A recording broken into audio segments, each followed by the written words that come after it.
I also don't have that feeling about the woman who's accused me all this shit like I did in the beginning. When it first landed, I wanted to hit Twitter and be like, look, I got receipts, this but not that, but this but not that. And the reality is, all of that shit is unimportant. The reality is that she saved my life, dude. Wow. Welcome back to Hero Journey. Today, we are declaring war on cancel culture. We are planting a flag in the ground. We're declaring war on a culture of endless judgment and righteous retribution that has taken over our society. Our culture is obsessed with ideological purity. We are obsessed with identifying and calling out and punishing anybody who has transgressed or strayed from the approved path, whatever that is. There comes a time when a man has to say, enough is enough. We ain't going along with any of this nonsense anymore. You've got to get mad. You've got to say, I'm a human being. Damn it, my life has value. Arguably, the main point of life is to grow and to mature. It doesn't matter if you're religious or not. It doesn't matter if you're spiritual or not. We all agree we are supposed to be aiming up with our lives. Of course, we need to have ideals that we aim for. Of course, we need justice. Of course, we need accountability. But we also need grace. We need forgiveness. We need the possibility of redemption. Life is hard and messy, and people are imperfect. On this channel, we talk about life through the framework of the hero journey because it's a really helpful paradigm to help us navigate our way through. The hero journey framework is about redemption. It is about character development. The whole point is that the person at the end of the story is different than they were at the beginning. Our culture wants to define people by whatever is the worst thing about them. They want to throw them into hell and slam the door so they can never get out. That's absurdly short-sighted and morally blind. We need room for growth.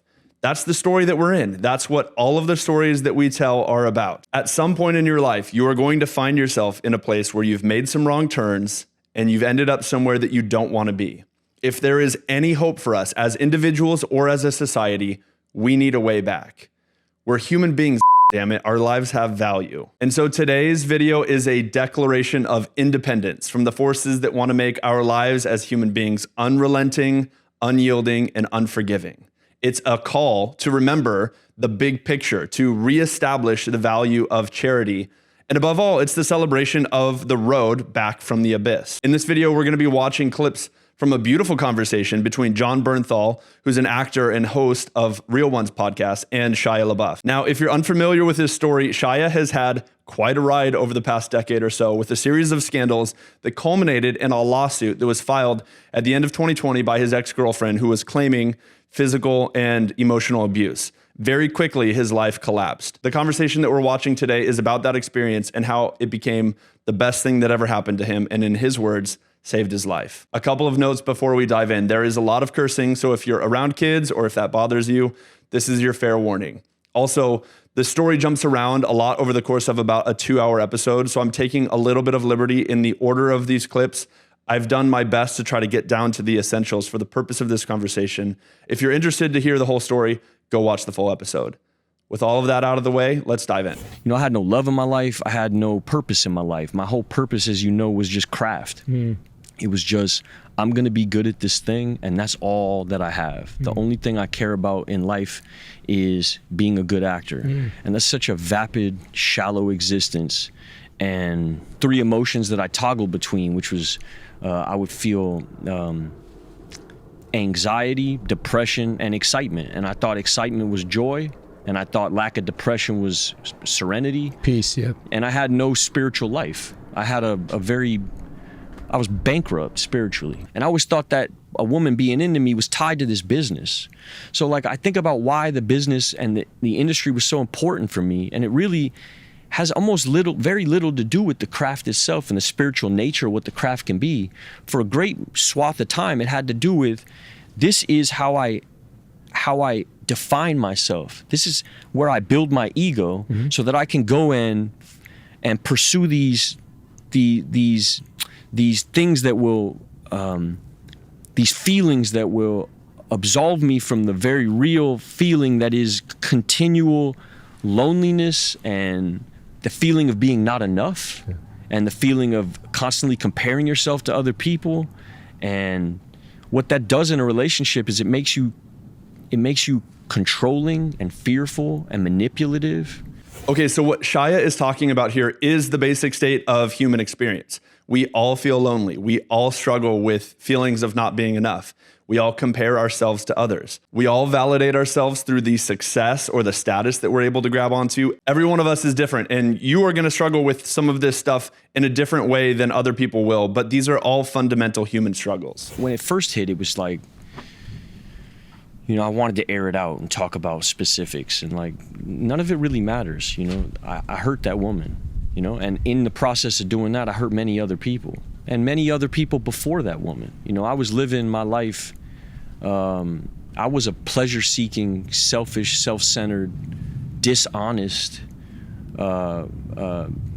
inconsiderate, fearful human being, and I was operating on a survival instinct. I wasn't operating as a friend. I didn't actually, all my loves and friendships were transactional.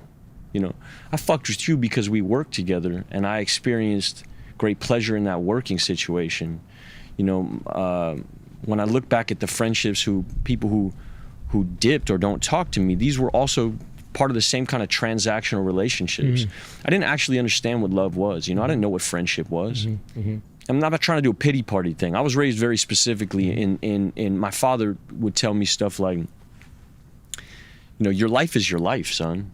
You know, if you want to have a good life, you got to work real hard. You got to get into a good school. You got to get a good job. That'll lead to a good relationship. You have a kid and you put that kid in a good school, and, you know, it's all up to you. And so that kind of, it forced me into a position in my life where I was God. I was the person who was making shit happen, and I was using people like I was in a laboratory measuring shit and like quite controlling. If you're bossing your life, you're always going to be in a tremendous amount of fear. And that in fear, denial, right? In denial, it's just not real. Yeah, you have to. Yeah, you have to deny anybody else's God. You have to deny God in full, and you have to. You know, you fall into this like Sam Harris, Christopher Hitchens hole where you're trying to intellectualize everything and rationalize everything. You're fragile, dude. We're all fragile. But then you get caught up with like, you know, I hung out with like philosophers and shit. You know, I would backstop all my shit with like these philosophies and like fucking words. You know, play these word spells on people, and was using like performance art to like create this. You know, running word spells. You know, just a bunch of fucking nonsense. Really, at the end of the day. That all had to do with the same thing that hurt people. It was all about, my propulsion system was fucked. My motivations behind the way I was living my life was wrong. You know, I had to get a new propulsion system. I wasn't looking at life like, how can I be useful to other people? I wasn't looking to be of service to nobody. I'm going to talk for a quick second about this idea called the belly of the whale. So in the hero's journey framework, the belly of the whale is the point of surrender. It's the part in the story where the hero realizes that the path that they've been taking has led them to this point of no escape. And that in order to move forward, they need to give it up. They need a new path. They have to put the old ways to death and embrace a new way. In these first couple clips, Shia is talking about that experience. He's laying out what his old ways were, the path that led him to this crisis point in his life. And the point that I want to drive home here is that these motivational forces that he's talking about, the ones that we all struggle with, they all lead right here. If you compare yourself to someone and then you end up hating them because of how that comparison makes you feel, you know what I'm talking about. You're in the abyss. If you define yourself by your job or by a relationship and then you lose that thing and you feel like you've lost your whole identity, you know what I'm talking about. You're in the abyss. If you've ever tried to carry the weight of the world on your shoulders and failed and realized that control is an illusion, you know what I'm talking about. But the point here is that the abyss isn't the end of the story unless you let it be. Wherever you've found yourself, there is always a way out, but it's going to require you to let go of the old ways. There's another issue Shia is bringing up that I want to touch on here, and that's the idea of control. So on one hand, we have to shoulder our responsibilities. We have to take ownership of the things in our spheres of influence. But the danger of this is that it's so easy to lose sight of the big picture and see only this small little piece of the puzzle that is about your story. It's about your strength. It's about you.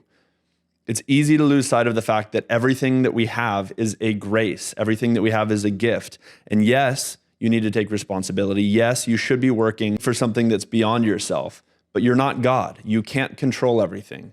That's not your responsibility. That's not your role. We don't have a lot of great examples in our culture of this balance of duty and humility. Shia talks about the philosophy thing and the word spells thing. He's talking about trying to manifest power or control. And this is what a lot of guys do. Guys like Sam Harris and Andrew Tate are two different examples of this tactic. One is trying to master the world through the mind, and the other is trying to master the world through power, through physical or social power. But what they're both doing is they're trying to project a sense of control as a way to contain and manipulate the world. And when you take a step back from it, you see it for what it is. It's just a defense tactic. Holding on to an illusion of control is a way to protect yourself from the world. What do you do when you're weak and fearful? You construct walls around yourself so that you feel safe. You keep the world out so that you feel strong and secure. But all you're doing is cutting yourself off. What happens when you're in a siege, when you're cut off from the outside world? You starve, you grow weak. The walls you construct to make yourself feel safe become a trap that leads to your own destruction. These old ways don't work. In Shia's words, his propulsion system was wrong. He had to get a new propulsion system. This next clip gets to the crisis moment. It's about when he finds himself swallowed by the whale and he realizes that for the first time in his life, he has no escape, no wiggle room, no options. I'm gonna let it play out without stopping for commentary because it's just so good. But before I do, if you are enjoying this video, please go hit the like button below. It will help me get this content out far and wide. All right, back to the clips. And to say that you don't feel that when it lands is not true. I felt it deeply, but it's what you do with that feeling. You know, do you change? And I didn't. You know, I would always I always had an inch left. I always had some fucking wiggle room. Every time I would fuck up, there was always some wiggle. There was always a Brad Pitt on the phone. There was always some Sundance award. Some next project. There was always Alma. There was always there was always wiggle room to get back into ego. And this time, there wasn't no wiggle room. That's why I attribute this woman with saving my life, because she destroyed any route towards that wiggle. That's real. It is real. Rock fucking bottom. Rock bottom. Bottom isn't when you experience the worst moment of your life. Definitely Bottom not. is when you change. That's right. It's when you actually, it's when you touch it, when you smell it, when it's right on your face, Yeah, and you feel it. and It's not about severity of what the thing is. It's about what you do with it once it happens. So like, once it happened, I mean, when it landed, I forgot how to breathe. You know, because the subtext of the email was, your hustle's over. You know, and I forgot how to breathe. And the next thing I did after 2 minutes of sitting there, staring at a computer screen, was I went and loaded up a gun and sat at my table and was gonna kill myself. I was out of here. I didn't know what to do anymore. Like, all my ideas had failed, and I sat there for 2 minutes thinking, where's the wiggle room? I'd already used What's my play? Yeah, what's the play? And there were no options. It was like, there was nowhere to go. Now the gun is loaded. Like, I haven't left my sitting position, you know? And I wound up signing on to this meeting, and I heard one of the dudes who was speaking that night say, if you're new and you just entered, you know, you don't have everything you want right now, but you got everything you need right now. Wow. Now. And he did that for like 2 minutes. And the first minute I'm thinking, you can't spend the whole rest of your share just snapping your fingers and saying now. Like, this shit is ludicrous. And I went into this judgment, which is what my alcoholism sounds like. It sounds like criticality. It sounds like judgment. And so I'm in my judgment, like, you better say, and a gun is right here. I'm like, you better say something that's really gonna get me the fuck out of where I'm at. And after 2 minutes, like, I felt like a giggle start to rise inside of me, and I felt something like presence. I stopped thinking about the email, stopped thinking about my hustle. The gun almost disappeared, and it was like I'm sitting here on this Skype call, and I'm present for the first time in my life. And I wound up writing the dude in the chat box like, hey, bro, you know, I'm on the verge. You know, I'm about to kill myself. He's like, oh, okay, cool. Call me tomorrow. Just like throwaway. You know, and I needed that. I had been enabled for so long in my life that if it was going to be me walking into this program and having a bunch of dudes pat me on the back like, hey, man, welcome home. We're glad you're here. I'd have been out again, because then it would have been more wiggle room. But the guy that I wound up running into was not having it. And he said, hey, man, meet me on the beach tomorrow. And I wound up here at Tower 10, and he said, I need you to get on your knees. And I'm like, I'm not getting on my knees. He's like, cool, deuces. He started walking away. I'm thinking, oh, fuck. But it also reified this, like, you don't care. Like, you care, but not in that way. You know, you're not going to pat me on my back. And I said, okay. I was so willing at this point because I was in so much fucking pain. And he said, get on your knees. And I get on my knees. He gets on his knees with me. So right away, it's no longer like this power play. We're like collaborating in this. And he says, I need you to stop the waves. And I'm like, man, listen, this Dr. Quinn medicine woman version of this shit ain't gonna work with me. You know, like, I get how this goes. He's like, you're either gonna write what happens or you're gonna do a bunch of shit that you don't believe in so that your life changes. Because your issue is that you need to rationalize everything. And you're out of options, son. Like, what? If not this, what? And he was right. And so I started saying, you know, stop waves. And he's like, louder, man. Stop waves. And he got up off of his knees and he started walking away. And I looked back and he's like, nah, keep going. And he's like, keep saying it again. I say, stop waves. He's like, louder, bro. They're all the way over there. You're all the way over here. Stop them waves, man. And now I'm yelling and I'm having like an emotional, it almost feels performative now. Yeah, now I'm like back in my bag, back to like the manipulating, hustling, like wiggle room finding. Watch this. Boom. Let me, and then I'm crying and I'm stop waves. You know, I'm in the middle of like the greatest monologue of my life on this beach. You know, Stanley Kowalski and shit. Yeah, exactly. Yeah. And he puts his hand on my shoulder and he goes, you can stop all that, which made me like giggle, you know? I started giggling, and then he stood up and he put his hand on my left shoulder and put his hand on my right shoulder, and he said, welcome to AA. And it did something to me that felt like warrior shit. You know, it felt like man code, like G shit. It didn't feel like fluffy, cute shit, book reading, sitting in it felt like you're on a mission. Yeah, it felt purposeful. Mm-hmm. And it felt sexy, to be honest with you. Sexy in the way that listening to Kevin Vance feels sexy to a young man who feels like a boy. It felt so rooted. And it wasn't emotional. It wasn't performative. He wasn't trying to manipulate me, but it was kind of hokey and like the knights in shining armor kind of hokiness that like made me feel like a little kid again. This was such a great description. He found himself at a place where life had swallowed him up and there was no way out. This is the belly of the whale. And the only way out of the whale is to surrender, to let go, to realize that what you were doing before, whatever beliefs you were holding on to, whatever way you were moving in the world, it's not working for you. It's led you here. And if you want a different outcome, you're gonna have to try something different.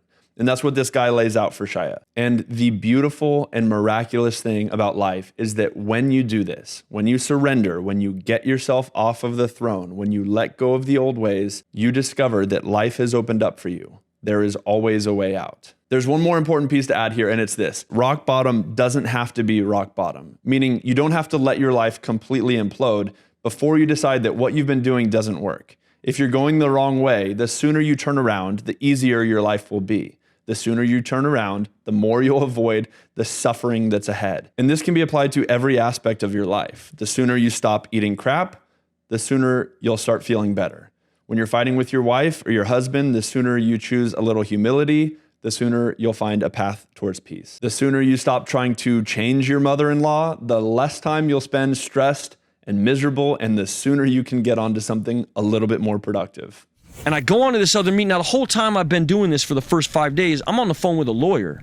Like, look, this is true, but this isn't true. And I got receipts for this, and I'm not going to do this. And I'm fighting tooth and nail. I'm on the phone with the agents, and the manager's like, listen, you got to believe me, and blah, blah, blah, and doing that shit, right? And my sponsor's telling me the whole time, he's like, look, you're going to have to let go, dog. Like, the wind's at your back. Just let go. You know, all this, like, fighting and fuck around, like, let go, man. That's childish. I sign on to this AA meeting. This is where I'm talking about like miraculous shit started to pop off in my life. And my dude sent me there because his mom was taking a chip for like 37 years.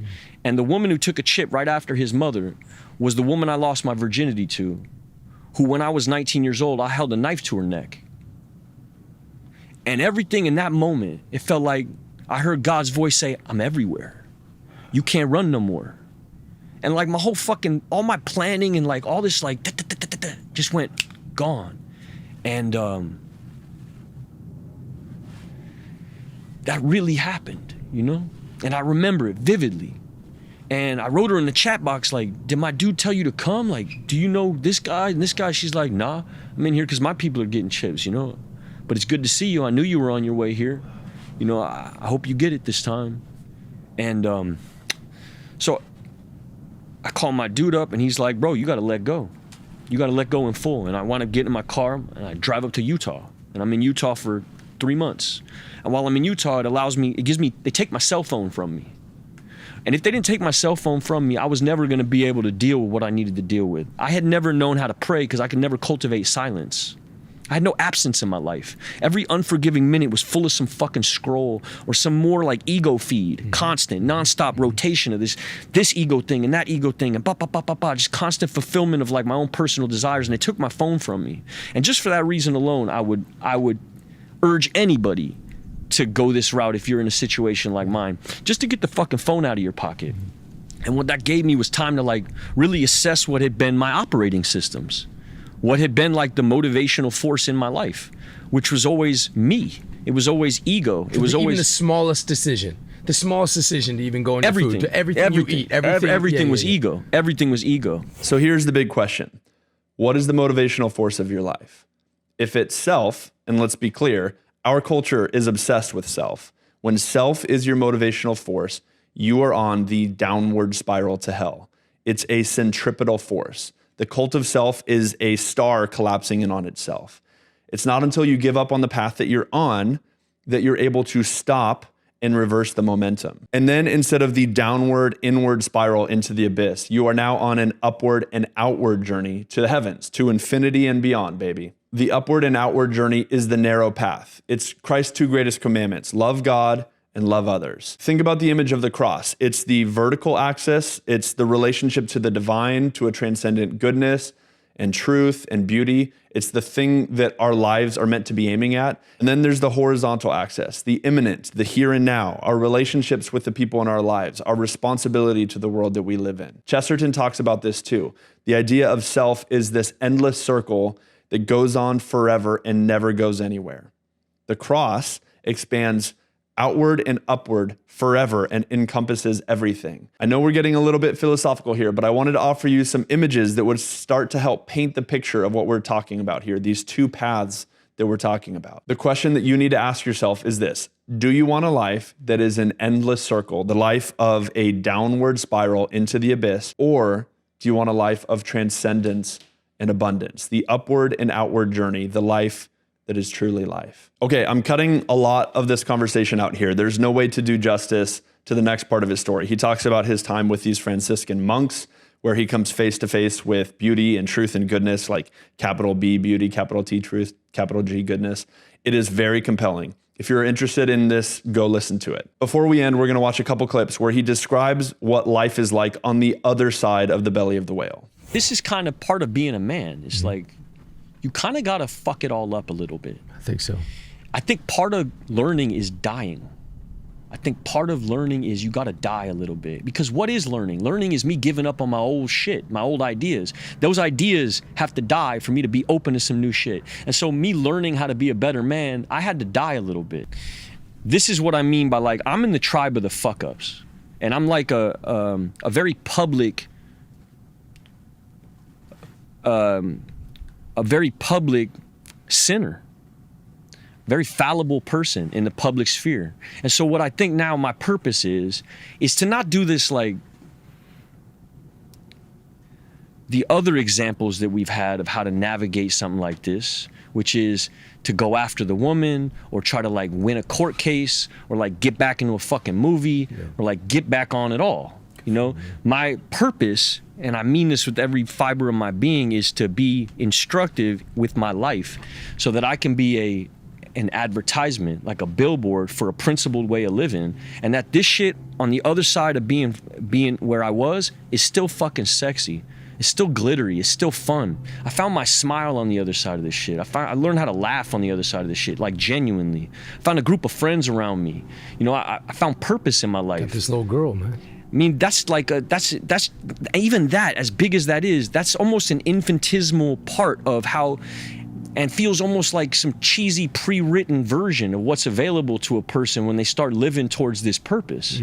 It's complete alignment, you know, like when your head, heart, and your spirit and the universe are in alignment, like what this agent is saying, you know, it's like, you know, bro, I pray for dudes like that. Every night before I go to sleep, I pray for all my cheerleaders and all the naysayers. And then I ask God to give these people everything he would give me. Like, my life is now, I've experienced ego death. And what that's allowed me to do is like open myself up to being what dudes like Brolin and not to lump them all to the same category, and I probably shouldn't even do that, but other dudes that, you know, Mel. I remember seeing Mel at the Oscars with his head held high, and I thought, you know, I was sitting in rehab. This was the bullshit rehab, but I remember seeing that and thinking like, oh man, I could do it, you know? And I'm trying to present a different version of that to the world, where it's like, all right, you know, the business aside and like all the ego shit aside, which really isn't my aim anymore, like, my life is incredible. Like, I'm so fucking blessed. There's no cap in anything I just said to you. I got so much love in my life, so much joy in my life. Fearlessness that I didn't have before, you know, a calm, a serenity. My life is full. And it's not full of like the stuff that I was chasing before. I'm not here to like find my way back into nothing. Those people who don't get down with me, they probably never will, you know? To say that I don't love the craft is not true, but it's secondary to this other thing I got going on, because this is all temporary. And I don't want to get too far into this route, but like, people may not forgive me, but I know that I have been forgiven, you know? And I know that I am loved.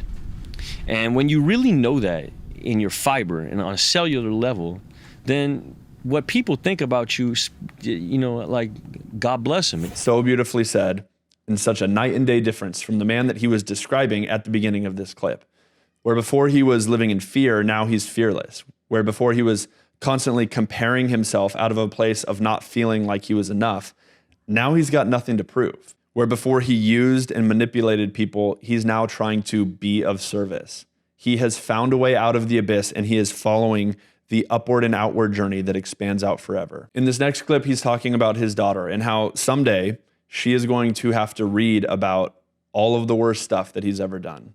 And what he says next is fantastic.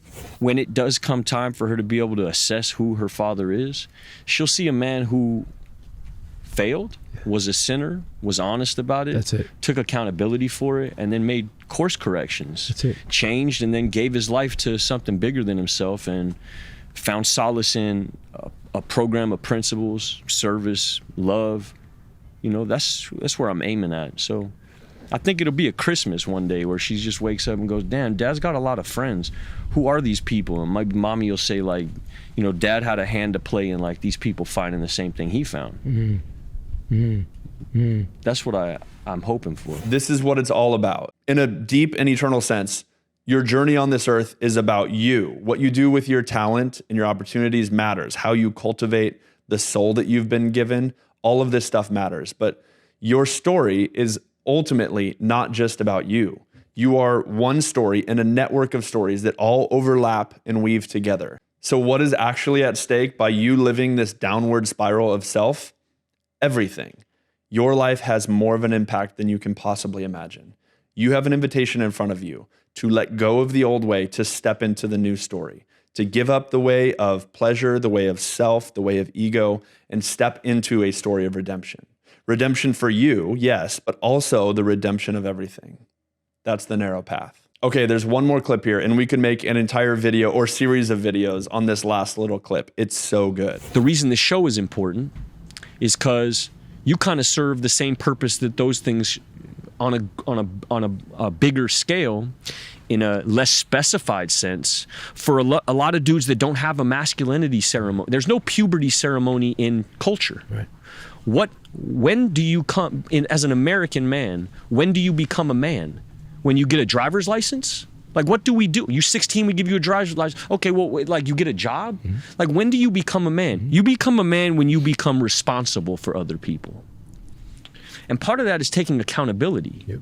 And so, like, I am very new to this being a man thing, and I'm still not there, and I'm on a path. But I didn't have no, like, I grew up in a culture that told me going to war made you a man. Going to prison and coming back makes you a man. Making $1 million makes you a man, you know, and it doesn't. And you don't know it till you've done all these things and realize, damn, I'm still a little fucking boy. Yeah. Or been around people who've been there a bunch of times. You know, I don't know nothing about being at war like Kevin, but I know a bunch of soldiers that come back and are still fucking little boys. Can't wait to get back out. I know so many dudes can't wait to get back out, you know. Guys that we know, you know, warriors. But even warriors don't make you a man. That's right. You know.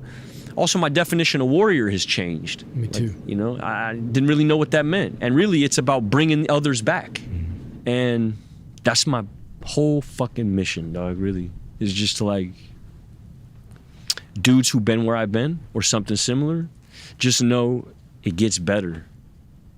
It does. Like, it don't make no sense. It doesn't make no sense. It's irrational.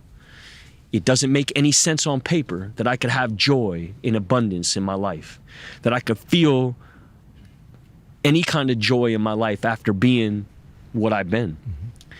It doesn't make... The path isn't clear. It's not lit up. You got to find it. Yeah, and also you got to get the fuck out of the way. And that's where the work really is. It's like getting out the way and allowing this bigger thing to work in your life.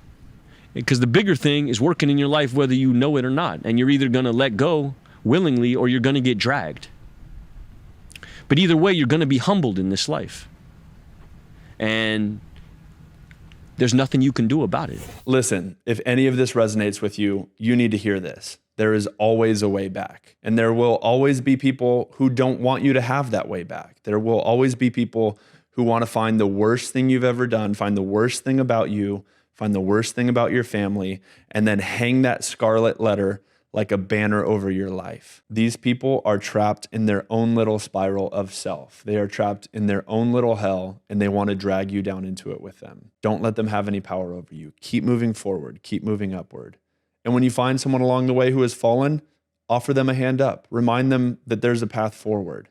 They'll need to let go of their old ways, but there is always a way back. All right, that's it for today, folks. Thanks for watching. If you got value out of this conversation, subscribe right here. If you want to watch more like this, check out these videos right here. Until next time, stay on the narrow path. Godspeed.